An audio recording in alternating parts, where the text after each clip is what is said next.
దేవాది దేవుడు ఈ యొక్క చక్కని సమయాన్ని ఇచ్చిన దేవుని కొందనాలు. దేవుడు మన జీవితంలో ఎన్నో మేలులు, ఎన్నో అద్భుత కార్యాలు చేసిన దేవాది దేవుడు మనకు తోడుగా ఉండి అన్ని సమస్యల్లో కూడా ముందుకు నడిపిస్తున్నాడు. మానవుడు కొన్ని విషయంలో పడిపోతున్నారు. దేవుని పట్టుకున్న తర్వాత కూడా కొన్ని సమస్యలు వచ్చిన తర్వాత కూడా సమస్యలకు భయపడి దేవుని విడిచిపెట్టిన మానవులు ఎందరో ఉన్నారు. కానీ దేవుడే సర్వమని, దేవుడే తోడుగా ఉన్నాడని, నా పక్షంలో దేవుడే ఉంటాడని నమ్మని వ్యక్తి కూడా చాలా మట్టుకు మనం చూస్తుంటాం. మనం చూసినట్లయితే వాక్యంలో దేవునికి నమ్మకంగా ఎవరైనా ఉన్నారా, దేవునికి లోబడి ఎవరన్నా జీవిస్తున్నారా అని మనం చూసినట్లయితే మనకు ఒక వ్యక్తి కనిపిస్తాడు. యోబు దేవుని పట్ల ఎంతో యథార్థత కలిగి, ఎంతో వినయము విధేయత కలిగి జీవించాడు. వాక్యం నుండి మనం చూసుకున్నట్లయితే యోబు గ్రంథము 1వ అధ్యాయము మనం చదువుకుందాం. ఊజు దేశమందు యోబు అని ఒక మనుష్యుడు ఉండెను. అతడు యథార్థవంతుడు, న్యాయవంతుడై దేవుని యందు భయభక్తులు కలిగి చెడుతనమును విసరించిన వాడు. అతనికి 7 కుమారులను 3 కుమార్తెలను కలిగి అతనికి 7,000 గొర్రెలను, 3,000 ఒంటెలను, 500 జతల ఎడ్లను, 500 ఆడుగాడిదలను కలిగి బహుమంది పనివారు అతనికి ఆస్తిగా ఉండెను గనుక తూర్పు దిక్కు జనులందరిలో అతడే గొప్పవాడుగా నుండెను. క్రీస్తునందు ప్రియమైన నా తోటి సేవకులారా, దేవాది దేవుడు ఈ యొక్క ఊజు దేశంలో యోబు అనే ఒక మనుషుల్ని దేవుడు పట్టుకున్నాడు. పట్టుకున్న తర్వాత బహుగా ఆశీర్వదించాడు. ఎంత ఆశీర్వదించాడంటే చెప్పలేనంతగా ఆశీర్వదించాడు. ఎందుకోసము అతన్ని పట్టుకున్నాడు, ఎందుకోసం అంతగానో ఆశీర్వదించాడంటే దేవుని యందు యథార్థంగా ఉన్నాడు, న్యాయవంతుడిగా ఉన్నాడు, భయభక్తులు కలిగి జీవించాడు. వాస్తవానికి మనం చూసుకున్నట్లయితే నేటి దినాల్లో యథార్థవంతులు ఎవరన్నా ఉన్నారంటే అది కొద్ది మంది మాత్రమే. న్యాయవంతుడు ఎవరన్నా మనకు కనిపిస్తారంటే అది కూడా కొద్ది మంది మాత్రమే. తర్వాత దేవుని యందు భయభక్తులు కలిగి ఎవరన్నా జీవిస్తున్నారంటే అది కూడా కొద్ది మంది మాత్రమే. దేవునికి భయపడుతున్నామని చెప్తున్న వారు కొంతమంది, కానీ అపవాదికి స్థానం ఇచ్చి అపవాది ఊబిలో పడిపోయిన వారు చాలా మంది మనం చూస్తుంటాం.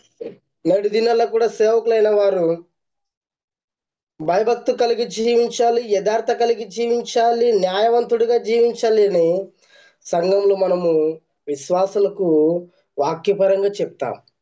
కానీ కొన్ని సార్లు కూడా సేవకులైన వారు కూడా ఈ యథార్థ విషయంలో కావచ్చు, న్యాయ విషయంలో కావచ్చు, భయభక్తులు కలిగిన విషయంలో కావచ్చు, కొన్ని సార్లు మనం కూడా పడిపోతాం. చెడుతనమును విసర్జించిన వాడు దేవాది దేవునికి ఎలాగ యోబు ఈ రీతిగా కనిపిస్తుందంటే, ఒకటిగా మనం చూసినట్లయితే యథార్థపరుడు, న్యాయవంతుడు, దేవుని యందు భయభక్తులు కలిగి చెడుతనముని విడిచిపెట్టాడు. చెడు అంటే మనము చూస్తుంటాం చాలా భయంకరమైంది. ఎంత భయంకరమైందంటే నేటి దినాల్లో మనం చూస్తున్నట్లయితే కొంతమంది సేవకులు కూడా ఇలాగ జీవిస్తున్నారు. చెడుతనము ఎవరైతే విసర్జించి వారిలో భయము భక్తి కలిగి ఇంకా పరిపూర్ణంగా సేవలో వాడబడాలని అనుకుంటారో మరి దేవుడు కూడా వారిని ఆశీర్వదించి మరి బహుగా దీవిస్తాడు. మరి యోబు కూడా మరి తన జీవితంలో మరి ఎంతో మరి యథార్థంగా జీవించాడు, న్యాయవంతునిగా జీవించాడు. మరి దేవునికి భయభక్తులు కలిగి ఈ చెడుతనం అంతా కూడా విడిచిపెట్టేశాడు. విడిచిపెట్టిన తర్వాత మరి దేవుడు అతని చూశాడు, గమనించాడు, ఆలోచన చేశాడు. ఆలోచన చేసి అతనికి మరి 7 కుమారులను 3 కుమార్తెలను కలిగారు. అంత మాత్రమే కాకుండా మరి అతనికి 7,000 గొర్రెలను, 3,000 ఒంటెలను, 500 జతల ఎడ్లను, 500 గాడిదలను కలిగి ఉన్నాడు. ప్రియమైన మరి ఆ సేవకులు అంటే మనం కూడా కొన్నిసార్లు మరి పడిపోయే అవకాశాలు కూడా వస్తాయి. మరి దేవునికి దగ్గరైనట్లే ఉంటది, కానీ మన జీవితంలో మరి మనం కూడా ఎన్నో పడిపోయే వారుగా మనం ఉంటాం. అలాగా కాకుండా మానవునికి సహజంగా మరి శ్రమలు వస్తాయి, ఇబ్బందులు వస్తాయి, బాధలు వస్తాయి. కానీ దేవుని పట్ల ఎంత నమ్మకంగా ఉంటే ఆ సమస్యలన్నిటి కూడా దేవుడు తొలగిస్తాడు. దేవుని పట్ల ఎంత యథార్థంగా జీవిస్తే మరి దేవుడు కూడా మనల్ని అంతగా ముందుకు నడిపిస్తాడు. దేవుని పట్ల మనం ఎంత నమ్మకం కలిగి భయభక్తి కలిగి మనం జీవిస్తే దేవుడే మన పక్షాన ఉండి ముందుకు నడిపిస్తాడు. ఈ యొక్క మొదటి భాగం మొత్తం మనం చూసినట్లయితే దేవాది దేవునికి ఎంత నమ్మకంగా జీవించాడో మనకు తెలుసు. దేవునికి ఎంత ఇష్టానుసారంగా జీవించాడో మనకు తెలుసు. ఇవన్నీ కూడా మరి దేవుడు ఇచ్చాడు. ఆస్తి ఇచ్చాడు, గొర్రెలను ఇచ్చాడు, కుమారులను ఇచ్చాడు, కుమార్తెలను ఇచ్చాడు. మనం లోకపరంగా మనం చూసినట్లయితే మనకు ఒక కొంత డబ్బు విషయంలో కావచ్చు, కొంత మరి కుటుంబం విషయంలో కావచ్చు, ఒకరా ఇద్దరా లేదంటే మరి కొంత కొంత ఆస్తి పరంగా మనం జీవించినట్లయితే ఇంకా మనల్ని మనం వ్యక్తిపరచుకుంటాం. కొంత డబ్బు ఆశ మనకు వచ్చిందంటే సేవకులైన మనము కూడా కొన్నిసార్లు పడిపోతాం. పడిపోతాం అంటే డబ్బును ప్రేమిస్తే పడిపోతాము. తర్వాత కుటుంబాన్ని విషయంలో మనం చూసినట్లయితే కుటుంబాన్ని కూడా ఎక్కువ ప్రేమిస్తే మనం పడిపోయే అవకాశాలు కూడా ఉంటాయి. మనము ఎవరిని ప్రేమించాలంటే మనకు ఊపిరిచ్చిన వాడు, మనకు మరి శ్వాసనిచ్చిన వాడు, మనకు ఆరోగ్యాన్ని ఇచ్చిన వాడు, మన ముందుకు నడిపిస్తున్న వాడు దేవుని మనం ఎక్కువగా ప్రేమించాలి. దేవుని మనం ప్రేమిస్తే ఎన్నో మేలులు, ఎన్నో ఆశ్చర్య కార్యాలు, ఎన్నో అద్భుతమైన క్రియలు మనము చూస్తాం. దేవుని బిడ్డలారా, మరి దేవుడైన మరి సేవకుడైన యోబు మనం చూస్తున్నాం. తన జీవితంలో ఎన్నో శ్రమలు వచ్చాయి. మరి కుమార్తెలు మరి తనకున్న గాడిదలు, ఎడ్లను, ఒంటెలు అన్నిటి కూడా పోయాయి. అన్ని పోయినా కూడా దేవుని మాత్రం ఎక్కడ కూడా విడిచిపెట్టలే. దేవుణ్ణి ఎక్కడ కూడా మరి వదులుకోలేదు. ఎక్కడ కూడా మరి దేవుణ్ణి అంటే మాత్రము చిన్నగా చేయలేదు. నా దేవుడు గొప్పవాడు, నా దేవుడు న్యాయవంతుడు, నా దేవుడు మరి నమ్మకమైన వాడు, నేను ఆయన పట్ల మరి యథార్థంగా జీవించాలి, నమ్మకంగా జీవించాలని తను రిక్తునిగా చేసుకున్నాడు, తను సమర్పించుకున్నాడు. నేటి దినాల్లో సేవకులైన మనము కూడా దేవుని మీద భారం ఉంచి, దేవుని మీద మరి నమ్మకం ఉంచి, దేవుని మీద భయభక్తులు కలిగినట్లే మనం జీవించినట్లయితే మనము కూడా మరి ఎన్నో మరి ఆశ్చర్య కార్యాలు, అద్భుతాలు కూడా మనం చూస్తాం. కొన్ని సమయాల్లో మనకి సమస్యలు రావచ్చు, ఇబ్బందులు రావచ్చు, ఆటంకాలు రావచ్చు. వీటికి ఏది కూడా భయపడకుండా దేవుడే గొప్పవాడని ముందుకు సాగుతాం. మన జీవితంలో కూడా మరి యోబుకు తోడుగా ఉన్నటువంటి దేవుడు మనకు కూడా మరి మరి దేవాది దేవుడు తోడుగా ఉంటాడు. గత సంవత్సరం మనకి సమస్యలు వచ్చినా, ఇబ్బందులు వచ్చినా మనకి తెలియదు, కానీ మన సమస్యలు, మన బాధలు, మన కష్ట నష్టాలు అన్ని ఎరిగిన వాడు మన తండ్రి. కాబట్టి మరి నమ్మకంగా జీవించాలి. మరి ఇక్కడ మనం చూసినట్టయితే ఆ మొదటి అధ్యాయము 8వ వచనము, అందుకు యెహోవా నీవు నా సేవకుడైన యోబు సంగతి ఆలోచించితివా? అతడు యథార్థవంతుడు, న్యాయవంతుడై దేవుని యందు భయభక్తులు కలిగి చెడుతనమును విసరించిన వాడు, భూమి మీద అతని వంటి వాడెవడునూ లేడు. ఇక్కడ మరి దేవాది దేవుడే మరి ఒక మాటలు సెలవిస్తున్నాడు. ఎవరితో సెలవిస్తున్నా అంటే మరి అక్కడ మనకు ఒక అపవాది మనకు కనిపిస్తుంది. సాతానుతో మరి ఈ మాటలు మరి దేవాది దేవుడు చెప్తుంటాడు. మరి ఒక సేవకుడు ఉన్నాడు.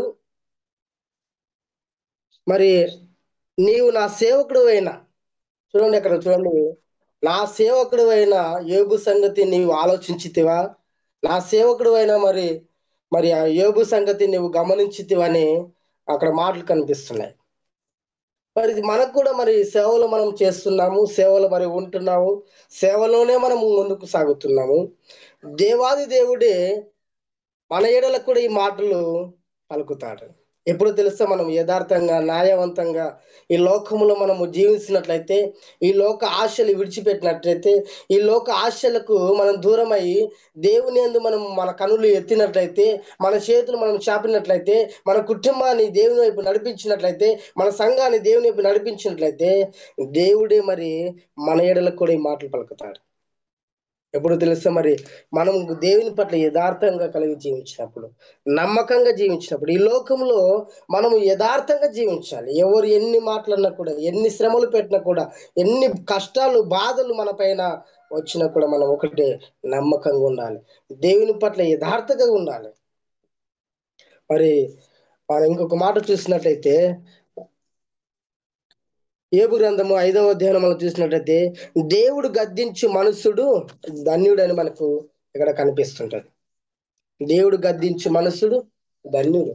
దేవుడు కొన్నిసార్లు వాక్యపరంగా కావచ్చు, సేవకుల పరంగా కావచ్చు, మరి నాయకుల పరంగా కావచ్చు, దేవుడు ఎవరి రూపంలో ఎలాగ ప్రేరేపించి మాట్లాడుతూ తెలియదు. కానీ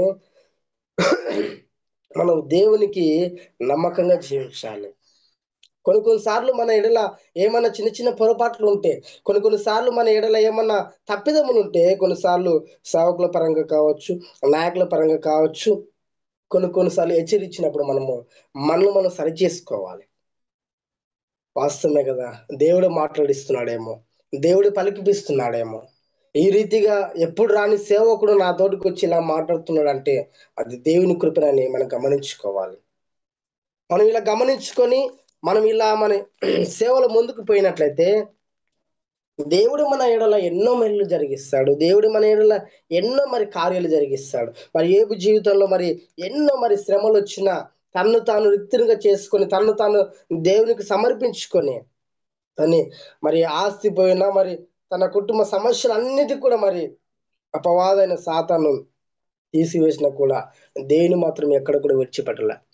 మనకి చిన్న సమస్య వస్తే చాలు దేవుని విడిచిపెడతాం, చిన్న బాధ వస్తే చాలు దేవుని మర్చిపోతాము, చిన్న కష్టం వస్తే చాలు ఇంకా దేవుడు నా పక్షంలో లేడులే అనుకుంటాము. కానీ దేవుడు నమ్మకమైన వాడు, దేవుడు న్యాయవంతుడు, దేవుడే అన్నిటికి కూడా ఇచ్చాడు. దేవుడు అన్నిటికీ మనము నిలబెట్టి తన సేవలు, తన పరిచయలో వాడుకుంటాడు. ఎంత నమ్మకంగా మనం జీవిస్తే అంత సేవలు బలంగా మనము ముందుకు సాగుతాము. మన పక్షమున ఒక్కడు ఉన్నాడని మనము గమనించాలి. మన పక్షమున యుద్ధము జరిగించేవాడు ఆయనని మనం గమనించి ముందుకు సాగాలి. ఎందుకంటే మరి అపవాదైన సాతాను కొన్నిసార్లు మన సేవ పరిచయలో కావచ్చు, కుటుంబ పరంగా కావచ్చు, ఇంకా వేరే వేరే మరి పనుల్లో కావచ్చు, అపవాదైన సాతాను ఎన్నో మరి ఇబ్బందులు పెట్టి, ఎన్నో మరి ఆ యొక్క బాధలు, శ్రమలు పెట్టి మరి వీని ఎట్లైనా సరే పడగొట్టాలి, వీని ఎట్లైనా సరే మరి ఏ ఒక్క కుటుంబంలో మరి చెల్లవేంద్రం చేయాలని అపవాదైన సాతాను కూడా కొన్నిసార్లు మనం ప్రేరేపిస్తుంటారు.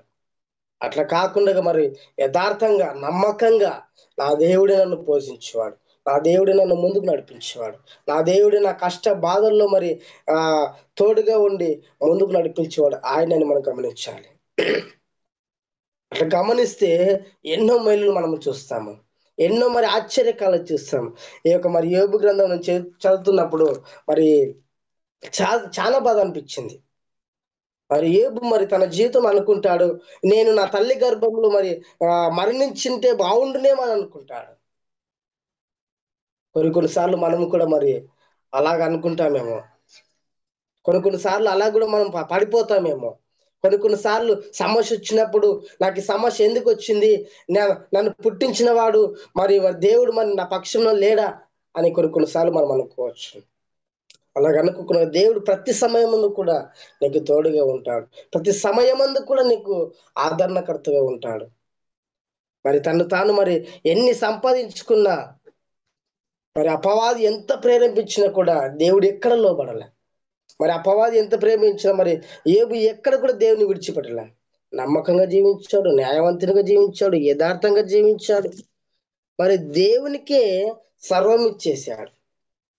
మరి తన స్నేహితులు మరి అందరు కూడా ఏళ్ళ చేశారు. తను మరి బట్టలన్నీ కూడా చింపుకొని, ఆస్తి పోయినప్పుడు మరి మొత్తం కూడా చింపుకొని కూడా శాస్త్రంగా దేవునికి పడి మరి ఆరాధించాడు. అంత నమ్మకమైన వాడు, అంత యథార్థపరుడు. మరి నేటి దినంలో మనం చూసినట్టయితే మరి ఇట్లా యథార్థపరుడు కానీ, న్యాయవంతుడు కానీ, మరి వినయము విధేయత కానీ, మరి భయభక్తులు కలిగిన వారు మనము చాలా తక్కువలో మనం చూస్తాం.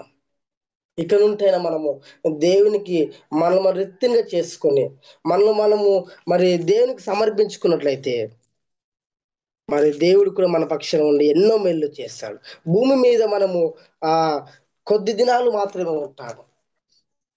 మరి చూడండి, మరి ఆ మాట మనం చూసుకున్నట్లయితే యోబు గ్రంథము 7వ అధ్యాయము మొదటి వచనం మనం చూసినట్లయితే, భూమి మీద నరుల కాలము మరి యుక్త కాలము కాదా, వారి దినములు కూలివాని దినములు వంటివి కావంటున్నాడు. నిజమే కదండి. మరి భూమి మీద మరి కొద్ది రోజులు మాత్రమే జీవిస్తాం. మరి భూమి మీద ఎన్ని రోజులు జీవిస్తామో మనకే తెలియదు. మరి ఎప్పుడు మరి మరణిస్తామో మనకే తెలియదు. మరి కూలివాని దినములు వంటివి కావా అంటున్నాడు. మరి కూలివాడు ఒక పనికి వెళ్ళినప్పుడు ఉదయకాలం మరి 10 గంటలకు పనికి వెళ్తే మరి సాయంకాలమున 5 కావచ్చు, 6 కావచ్చు, వాళ్ళ పనిని ముగించుకొని మరలా తన కుటుంబాన్ని వద్దకు పోవాల్సిందే. తన భార్య పిల్లల దగ్గరికి పోవాల్సిందే. మనము కూడా మన జీవితంలో మరి సేవ పరంగా కావచ్చు, కుటుంబ పరంగా కావచ్చు, ఇవన్నీ కూడా మనము దేవుని పట్ల నమ్మకంగా జీవించి దేవుని పట్ల మరి ఒకానొక రోజు మనము కూడా అక్కడికి ఆయన దగ్గరికి వెళ్ళవలసిన వారమే. ఆయన దగ్గరికి పోవలసిన వారం మనము. మరి దేవునికి ఎలాగ జీవించాలి, ఎలా జీవిస్తే మరి దేవునికి ఇష్టము, ఎలాగ ప్రవర్తిస్తే దేవునికి ఇష్టము, ఎలాగ మరి ఆ వినయము భయభక్తులు కలిగి జీవిస్తే దేవునికి ఇష్టమని ఆలోచన చేసుకోవాలి. గత సంవత్సరములు మనము మన ఇంట్లో ఎన్నో పొరపాట్లు జరిగినవచ్చు. అవన్నీ కూడా విడిచిపెట్టేసి న్యాయంగా మరి క్రమబద్ధంగా దేవుని పట్టుకొని ముందుకు సాగితే ఎన్నో అద్భుతాలు మనం చూస్తాం. మరి అపవాదైన సాతాను మరి మనం ఎక్కడైనా ప్రేరేపించవచ్చు. నువ్వు ఇలా కాదు, నీవు ఇంతకు ముందు ఎలాగ జీవిస్తుంటివి, ఇప్పుడు ఎలాగ జీవిస్తున్నావని. కొన్ని సార్లు మరి మన తోటి మరి బంధువులు కావచ్చు, స్నేహితులు కావచ్చు, మరి ఇరుగు పొరుగు వారు కావచ్చు, కొన్ని మాటలు కూడా అంటారు. నీ సేవలు వచ్చినాక ఇలాగ అయిపోతివి, నీవు ఇంతకుముందు గత జీవితం మనం చూసినట్లయితే చాలా బలంగా ఉండేది, డబ్బుకు డబ్బు ఉండేది, మాటకు మాట ఉండేది, మంచిగా జీవిస్తుంటే మరి దేవుని నమ్ముకున్న తర్వాత ఇలా అయిపోయాము, ఇది సరైందేనా అని కూడా అనవచ్చు. కానీ వారి మాటలన్నిటి కూడా విడిచిపెట్టేసి నన్ను పుట్టించేవాడు గొప్పవాడు, నన్ను పోషించేవాడు గొప్పవాడు, నన్ను నడిపించేవాడు గొప్పవాడు. అలాగనే యోబు జీవితంలో మరి ఎన్నో సమస్యలు వచ్చినాయి, ఆయన దేవుని విడిచిపెట్టలేదు. మన జీవితంలో కూడా ఎన్నో సమస్యలు, బాధలు కొన్నిసార్లు రావచ్చు. కానీ యోబులాగా మనం పట్టుకున్నట్లయితే మన సేవలో కావచ్చు, మన మినిస్ట్రీలో కావచ్చు, మన కుటుంబ పరంగా కావచ్చు, మరి ఏది కూడా మరి మరి ధైర్యంగా ఎదిరించి ముందుకు సాగుతాం. మన పక్షాన దేవుడే ఉంటాడు. మన పక్షాన మరి దేవుడే ఉండి కార్యాలు ముందుకు జరిగిస్తాడు. మరి భూమి మీద మనము యుక్త కాలము వంటి వారం, కూలివాని వంటి దినములు మనవి. ఈ కూలి అంతా మనము చేసుకున్న తర్వాత, ఈ పని అంతా ముగించుకున్న తర్వాత ఒకరోజు మన తండ్రి అయిన దేవుని దగ్గరికి మనము పోవలసిన వారము. ఆయన దగ్గర ఇక్కడ పని అంతా మరి ముగించుకొని కష్టపడి శ్రమపడి నిందలు బాధలు అన్ని అనుభవించాలి. ఇక్కడ అన్ని ముగించుకున్న తర్వాత దేవుని దగ్గర ఆయన దగ్గర మనం ఉంటాము. దేవుడు గొప్ప బహుమానం మనకి ఇస్తున్నాడు అక్కడ. దేవుని బిడ్డలారా, ఈ సంవత్సరం ఉంటే మన మనల్ని మరి దేవునికి యథార్థంగా సమర్పించుకొని, నమ్మకంగా సమర్పించుకొని మనం జీవించినట్లయితే మరి మనము కూడా సమస్యలు, ఇబ్బందులు, ఆటంకాలు మనకు కూడా రావచ్చు. మరి కొన్నిసార్లు మరి నాకు కూడా మరి బంధువులు, స్నేహితులు, ఇరుగు పొరుగు వారు అంటారు, నువ్వు ఎలాగా జీవించేవాడు, నువ్వు ఇప్పుడు నీకు చూస్తే మరి ఏమి కూడా లేదు కదా అంటారు. అయినా పర్వాలేదు, నా దేవుడు గొప్పవాడు, నా దేవుడు మరి నమ్మకమైన వాడు, నా దేవుడు మరి ఎవరు నన్ను ఆదరించకపోయినా ఆదరించేవాడు నా దేవుడు. నా దేవుడు అన్నిట్లో కూడా నాకు సహకారిగా ఉంటూ, మరి సేవకుల ద్వారా మరి సహకారిగా ఉంటూ, నాయకుల ద్వారా సహకారిగా ఉంటూ నన్ను ముందుకు నడిపిస్తున్నాడు. నమ్మకమైన దేవుడవయ్యా, నీవే చాలు యేసయ్యా. నమ్మకమైన దేవుడవయ్యా, నీవే చాలు యేసయ్యా. నేనేమయ్యున్నా, ఏ స్థితిలో ఉన్నా, నేనేమయ్యున్నా, ఏ స్థితిలో ఉన్నా, ఇంకేమి కోరుకోనయా, అసలు ఇంకేమి కోరుకోనయా. నమ్మకమైన దేవుడవయ్యా, నీవే చాలు యేసయ్యా. ఆత్ములైన వారే హాని చేయ చూసిన మిత్రులే నిలువకుంటినా, ఆత్ములైన వారే హాని చేయ చూసిన మిత్రులే నిలువకుంటినా, న్యాయము చేసే నీవు నాకుంటే, న్యాయము చేసే నీవు నాకుంటే చాలు యేసయ్యా, చాలు యేసయ్యా.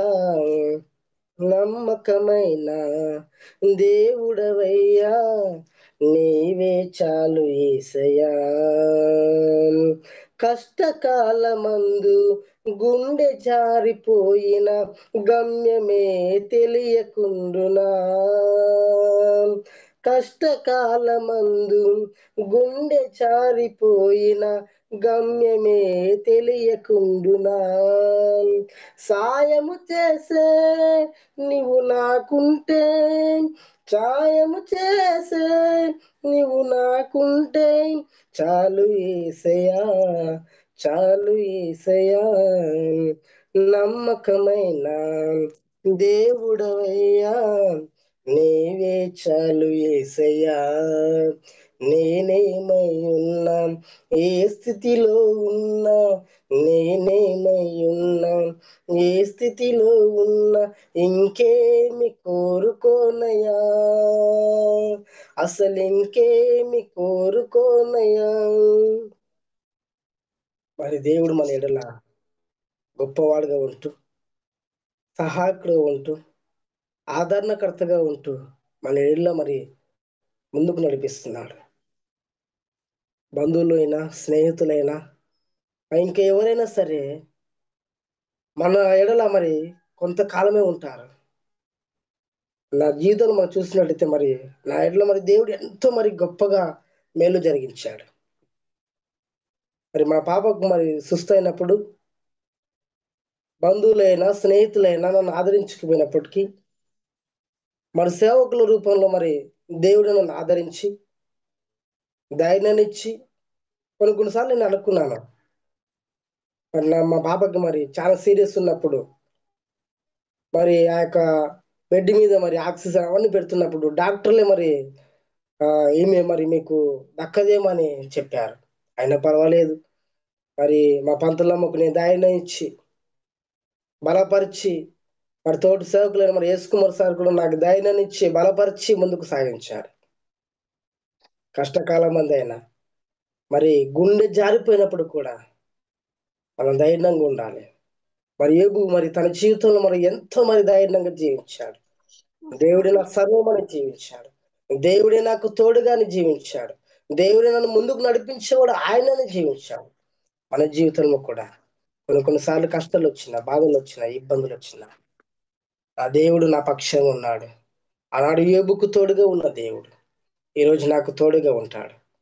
ఆనాడు మరి ఎన్నో సంవత్సరాలంటే పోటీ కూడా మరి యోబుకు మరి తోడుగా ఉండి ముందుకు నడిపించాడు. అపవాది అయినా మరి సాతాను కూడా మరి నా సేవకుడైన యోబు సంగతి నువ్వు గమనించితివని మరి యోబు మరి ఈ జీవితంలో మరి దేవాది దేవుడు సర్టిఫికెట్ ఇచ్చాడు. మన జీవితంలో కూడా మరి దేవుడే కొన్ని కొన్ని సందర్భంలో మనం వాడుకుని ముందుకు నిలబెట్టి నడిపిస్తాడు. కాబట్టి సమయం ఇచ్చిన నాకును మరి సమయం ఇచ్చిన దేవాదేవుని కూడా వందనాలు చెల్లించుకుంటూ ముగిస్తున్నాను. Thank you.